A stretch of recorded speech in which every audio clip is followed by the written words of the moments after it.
Welcome back to our channel friends. तो आज की इस वीडियो में मैं बताऊंगा आपको हिंदी का मॉडल पेपर जो 70 अंक का है बोर्ड एग्जाम में किस प्रकार से पूछता है।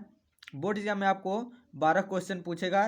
तो इस वीडियो में मैंने आपको 12 क्वेश्चन बताया है कि वह 12 क्वेश्चन क्या क्या पूछता है। तो चलिए, सबसे पहला जो प्रश्न है यह एनसीईआरटी बुक से लिया गया है, 70 अंक का है। यदि आप हमारे चैनल पर नए हैं तो चैनल को भी सब्सक्राइब कर लीजिएगा। तो चलिए स्टार्टिंग में देखते हैं। पहला प्रश्न है, आपको मिलेगा निम्नलिखित कथनों में से कोई एक कथन सत्य है, उसे पहचान कर लिखिए। और आपको 4 या 5 दे देगा। इसमें से आपको पहचान कर लिखना होता है कि इसमें से कौन सा सही है। जैसे इसमें दिया है अमृतलाल नागर एक प्रसिद्ध कवि हैं, या गुनाहों का देवता धर्मवीर भारती का उपन्यास है। तो इसमें से जो सही है उसको हमें लिखना है सत्य है। तो इसमें से जो सही है दूसरा सही है, तो यहाँ पे हम लिख देंगे सत्य। यहाँ पे ट्रिक लगाए हुए, यहाँ पे हमें लिखना है सत्य। प्रश्न 1 का ख में देगा निम्नलिखित कृतियों में से किसी एक के लेखक का नाम लिखिए। आपको दे देगा कामायनी है, हिमालय की पुकार, अर्धनारीश्वर, मेरी असफलताएं। अगर आपको इसमें से किसी का लेखक का नाम याद है तो कमेंट में जरूर बताइएगा। देखिए गौ में देगा सरस्वती पत्रिका के प्रथम संपादक कौन थे। घ मैला आंचल किसकी रचना है। आपसे इसमें 5-6 प्रश्न पूछेगा। अंग देखिए जयशंकर प्रसाद के किसी एक उपन्यास का नाम लिखिए। तो ये तो आप जानते हैं सरस्वती पत्रिका के जो प्रथम संपादक थे वह थे बाबू श्याम सुंदर दास। मैला आंचल यह रचना है फणीश्वर नाथ रेणु का। और जयशंकर प्रसाद के किसी एक उपन्यास का नाम पूछा है, तो इसका आंसर हो जाएगा कंकाल या तितली, आप कोई भी लिख सकते हैं। इसके बाद आपका प्रश्न जो 2 देगा वह देगा छायावाद युग की 2 विशेषताएं लिखिए। यहाँ पे आपके किसी युग की 2 विशेषताएं पूछेगा। या रीतिकाल की 2 विशेषताएं लिखिए, यह पूछ सकता है। उसके बाद आपको पूछेगा किसी एक प्रगतिवादी युग के एक कवि का नाम लिखिए। तो यदि आप छायावादी युग की विशेषता नहीं जानते तो उसका भी मैंने वीडियो बनाया है। इस वीडियो के लिंक के डिस्क्रिप्शन में मैं इसका लिंक दे दूंगा, आप वहां से भी जाके देख सकते हैं। देखिए प्रश्न 3 पूछेगा आपसे जो सबसे बड़ा है, निम्नलिखित गद्यांशों में से किसी एक के नीचे दिए गए प्रश्नों का उत्तर दीजिए। अब यहाँ पे आपको इसका व्याख्या करना होता है, संदर्भ सहित व्याख्या करना होता है, और इससे आपको 6 अंक मिलता है। देखिए ईर्ष्या के बड़ी बेटी का नाम निंदा है। देखिए यहाँ पे जो भी नीचे डैश दिया गया है हमें उसी का व्याख्या करना होता है। तो आपको इसका संदर्भ लिखना है। देखिए प्रश्न में पूछा भी गया है उपयोग गद्यांश का संदर्भ लिखिए, रेखांकित अंश की व्याख्या लिखिए, ईर्ष्यालु व्यक्ति दूसरों की निंदा क्यों करते हैं। यह आपसे प्रश्न पूछेगा जो 2-2 अंक का होगा। तो संदर्भ आपको क्या लिखना है कि प्रस्तुत गद्यांश हमारी पाठ्यपुस्तक हिंदी के निंदा नामक पाठ से लिया गया है। ईर्ष्या नामक यहाँ पे ईर्ष्या नामक पाठ से लिया गया है। और इसके लेखक कौन है, रामधारी सिंह दिनकर। यह हो जाएगा संदर्भ। उसके बाद जो इसकी व्याख्या करना होता है आपको इसका व्याख्या करना होगा। और उसके बाद जो प्रश्न इसमें दिया गया है उस प्रश्न को आप जब सॉल्व करेंगे तो आपको 6 अंक मिलेगा। तो चलिए अब चौथा प्रश्न देखेंगे। आपसे चौथा प्रश्न जो है पूछेगा पद्य से। पद्य में आपको क्या करेगा, दो देगा, क और ख देगा। आपको कोई अथवा करके लिखना होता है। तो दे देगा आपको पद्य में से कोई पद्य दे देगा या कविता देगा। यहाँ पर मैंने केवल एक ही लिखा है आपको केवल बताने के लिए। तो देखिए आप क्या देगा, चरण कमल बंदो हरिराई, कोई भी पद से दे देगा। आपको इसका संदर्भ लिखना होता है और व्याख्या लिखना होता है।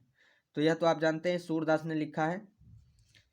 चलिए 5वां प्रश्न, इससे आपको भी 6 अंक मिलता है। तो यह दोनों जो है व्याख्या करने वाला, इससे हमें अधिक अंक मिलता है। अब देखेंगे हम प्रश्न नंबर 5। प्रश्न नंबर 5 में क्या देगा, निम्नलिखित लेखकों में से किसी एक लेखक का जीवन परिचय देते हुए उनकी एक रचना का वर्णन कीजिए। यह आपको 3 अंक मिलेगा। और यहाँ पे देखिए जयशंकर प्रसाद का जीवन परिचय देना होगा, आचार्य रामचंद्र शुक्ल का, डॉक्टर राजेंद्र प्रसाद का। अगर आपको यह भी याद नहीं है तो इस वीडियो का भी लिंक आपको डिस्क्रिप्शन में मिल जाएगा। उसके बाद इसमें ख पूछेगा निम्नलिखित कवियों में से किसी एक कवि का जीवन परिचय देते हुए उनकी एक रचना का वर्णन कीजिए। और यह भी आपको 3 अंक में पूछेगा। इसमें देखिए सूरदास है, महादेव वर्मा है, रसखान है। आपको इसमें से किसी एक लेखक का जीवन परिचय याद होना चाहिए। यह बहुत इंपॉर्टेंट है, आपको 3-3 6 नंबर मिलेगा इससे। इसके बाद हमारा प्रश्न नंबर 6। प्रश्न नंबर 6 में क्या पूछता है, यह बिल्कुल बोर्ड एग्जाम की कॉपी के जैसे मैंने बनाया है। यह आपका खंड ख से पूछेगा, अनिवार्य संस्कृत से पूछेगा। इसमें आपको क्या करना है, निम्नलिखित का संदर्भ सहित हिंदी में अनुवाद करना है और इससे आपको 4 अंक मिलता है। देखिए आपको संस्कृत में दे देगा और आपको इसको हिंदी में अनुवाद करना है। दे देगा वाराणसी सुविख्यात प्राचीन नगरी, इसी तरह से आपको संस्कृत में देगा और आपको इसको हिंदी में अनुवाद करना होता है। या तो कोई बड़ी वाली पंक्ति वाला दे देगा या कोई आपको जो है श्लोक दे देगा, तो श्लोक का आपको हिंदी में अनुवाद करना होता है और बताना भी होता है। इसका जो संदर्भ है वह बताना होता है किस पाठ से लिया गया है। इसमें लेखक का नाम नहीं पूछता है, इसमें लेखक का जिक्र नहीं है। अब चलिए हम लोग प्रश्न नंबर 7 देखेंगे। प्रश्न नंबर 7 क्या पूछता है, आपका जो प्रश्न नंबर 7 देगा वह पूछेगा अपनी पाठ्य पुस्तक के संस्कृत खंड से कोई एक श्लोक लिखिए जो इस प्रश्न पत्र में न आया हो। आपको कोई भी संस्कृत में से कोई एक श्लोक लिखना होता है जो इस प्रश्न पत्र में न आया हो। यह क्लास 10th का है, तो चलिए मैं एक बता दे रहा हूँ श्लोक जो एकदम आसान है, आपको याद भी होगा। वह श्लोक है, सर्वे भवन्तु सुखिनः, सर्वे सन्तु निरामया, सर्वे भद्राणि पश्यन्तु, माँ कश्चित् दुःख भाग्यवेत्। तो यह श्लोक जो आप लिखेंगे तो आपको इस पर 2 अंक मिलेगा। इसके बाद आपको प्रश्न नंबर 7 में ख में देगा, निम्नलिखित में से किसी 2 प्रश्नों का उत्तर संस्कृत में दीजिए। आपको संस्कृत में इसका उत्तर देना होगा। जैसे दे देगा गीताय क संदेश, गीता में आपको क्या संदेश मिला है, या चंद्रशेखर आजाद क अस्ति, चंद्रशेखर आजाद कौन थे।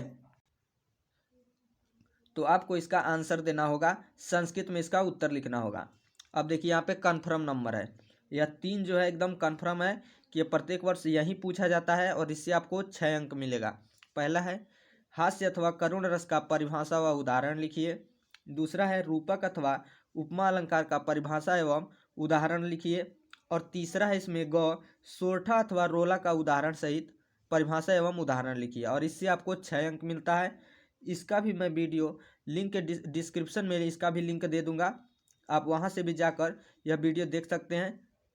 और मैं वीडियो में 2, 3, 4 उदाहरण दिया हूं, जो आपको आसान लगेगा आप उसे लिख सकते हैं। अब चलिए प्रश्न नंबर 9 देखते हैं। यह बिल्कुल कंफर्म है, यह आता है तो श्योर है आता है।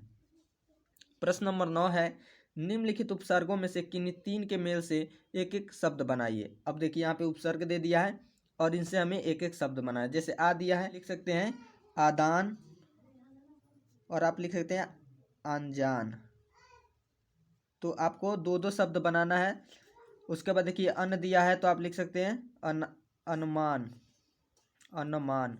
आपको इसी तरह से 3 जो है इसको मिला के एक एक शब्द बनाना। जैसे प्र दिया है तो हो जाएगा प्रदीप्त। तो इसी प्रकार से आपको एक एक शब्द बनाना होता है और इससे भी आपको 2 अंक मिलता है। अब देखिए इसमें ख में दिया है, निम्नलिखित में से किन्हीं 2 प्रत्ययों का उपयोग करके एक एक शब्द बनाइए। अब यहाँ पे हमें प्रत्यय का उपयोग करके एक एक शब्द बनाना है। उपसर्ग का मतलब होता है जिसके शुरुआत से ही वाक्य में जोड़ के नए शब्द को बनाया जाता है, और प्रत्यय का मतलब होता है जो प्रत्यय अंत में आता है। तो देखिए इसमें कैसे बनता है, आहट दिया है तो हम क्या लिख सकते हैं, गर्माहट, गर्माहट। देखिए आहट आ रहा है ना, यहाँ पे आवा है तो हम लिख सकते हैं पहनावा, पहनावा। देखिए लास्ट में आवा आ रहा है। यहाँ पे पन है तो हम लिख सकते हैं बचपन, बचपन। तो इस तरह से हमें प्रत्यय बनाया जाता है और देखिए इससे भी आपको 2 अंक मिलता है। अब इसमें जो आपका लास्ट पूछता है यह पूछता है समास विग्रह कीजिए और समास का नाम लिखिए। तो यहाँ पे आपको समास विग्रह करना होता है और समास का नाम लिखना होता है। जैसे यहाँ पे पीताम्बर अर्थात पीला है पीताम्बर धारण करने वाले। यहाँ पे दिया है सत्पुरुष, 7 पुरुषों का समूह। अब देखिए यहाँ पे दिया है पाप पुण्य, अर्थात ये हो जाएगा पाप और पुण्य। और आपको ये भी बताना होता है कि यह कौन सा समास है।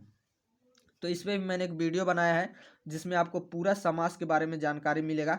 आपको वह वीडियो जाकर देख सकते हैं, उसका भी मैं लिंक डिस्क्रिप्शन बॉक्स में दे दूंगा। अब आपका प्रश्न नंबर 9 के घ में पूछेगा किन्हीं 2 का तत्सम रूप लिखिए। आपको किसी 2 शब्द का तत्सम रूप लिखना है।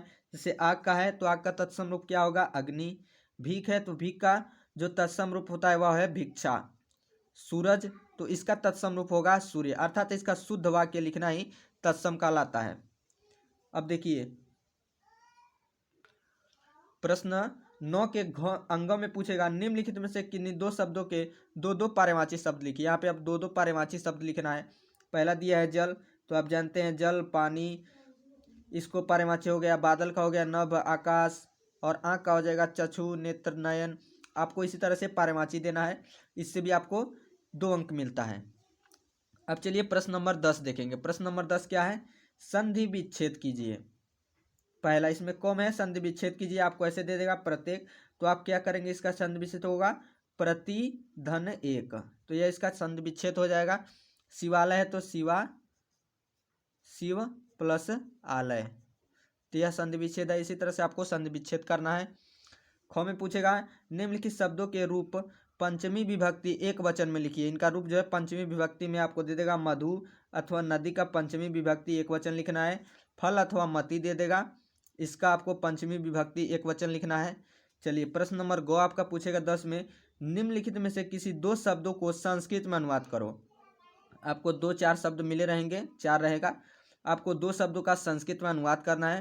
पहला देखिए, तुम पुस्तक पढ़ो, विद्या अभ्यास से बढ़ती है, अर्थात विद्या अभ्यासेन वर्धते। तो इसी तरह से आपको संस्कृत में ही उत्तर देना है। यह प्रश्न नंबर 10 है। अब प्रश्न नंबर 11 क्या देगा, प्रश्न नंबर 11 में आपको निबंध लिखने के लिए देगा। पहला दे देगा, मान लीजिए यहाँ पे पर्यावरण प्रदूषण कारण और समाधान, स्वदेश प्रेम, आधुनिक युग, मेरे प्रिय कवि। इसी तरह से आपको 4 मिलेगा, उसमें से किसी एक पे आपको निबंध लिखना होता है। अधिकतम 80 शब्द का लिखना होता है। अब इससे आपको पूरे 10 अंक मिलते हैं। या पर्यावरण प्रदूषण पर यदि आप निबंध लिखते हैं तो आपको 10 अंक मिलता है। अब लास्ट जो प्रश्न है यह थोड़ा बहुत इंपॉर्टेंट है, क्योंकि यह प्रत्येक वर्ष पूछा जाता है और यह कन्फर्म है कि यह पूछेगा। स्वपठित नाटक से पूछेगा। आप जिस राज्य से हैं, जिस जिले से हैं, उसमें अलग अलग होता है। अगर आप उत्तर प्रदेश से हैं, देवरिया से हैं, तो आपको मेवाड़ मुकुट खंड का भी लिखना है। और यदि आप कहीं और से हैं तो उसका भी मैं वीडियो बनाया हूँ कि किस जिले में कौन सा स्वपठित नाटक अनिवार्य होता है, तो उसका वीडियो का लिंक भी मैं आपको डिस्क्रिप्शन में दे दूंगा। देखिए आपको क्या लिखना होता है, आपको सबसे पहले कंफर्म करना होगा कि आपके ज़िले में कौन सा स्वपठित नाटक लिखा जाता है। उसके बाद आपको क्या करना है, प्रथम सर्ग लिखिए, द्वितीय सर्ग, तृतीय सर्ग। आपसे प्रश्न में पूछेगा कि मेवाड़ मुकुट खंड काव्य का प्रथम सर्ग लिखिए, तो इसी तरह से आपके पूछेगा। और एक और प्रश्न पूछेगा कि इस नायक का चरित्र चित्रण कीजिए, अर्थात जो नायक है इस स्वपठित नाटक में उसका चरित्र चित्रण करना होता है। तो इससे आपको 3 अंक मिलता है। लास्ट में जो है आपको 3 अंक मिलता है। और यह भी बहुत इंपॉर्टेंट है, तो आप सबसे पहले कंफर्म कर लें कि आपके ज़िले में कौन सा स्वपठित नाटक अनिवार्य है। तो फ्रेंड्स, मैंने आपको इस वीडियो में एक हिंदी का बहुत ही अच्छा मॉडल पेपर प्रस्तुत किया है। यदि हमारा वीडियो अच्छा लगा हो तो लाइक कर दें, चैनल पे नए हैं तो चैनल को सब्सक्राइब कर लें और नोटिफिकेशन बेल को दबा के ऑल पे क्लिक कर लें, ताकि जो भी हमारे वीडियो का नया नोटिफिकेशन आए वह आपको मिलता रहे। Thanks for watching.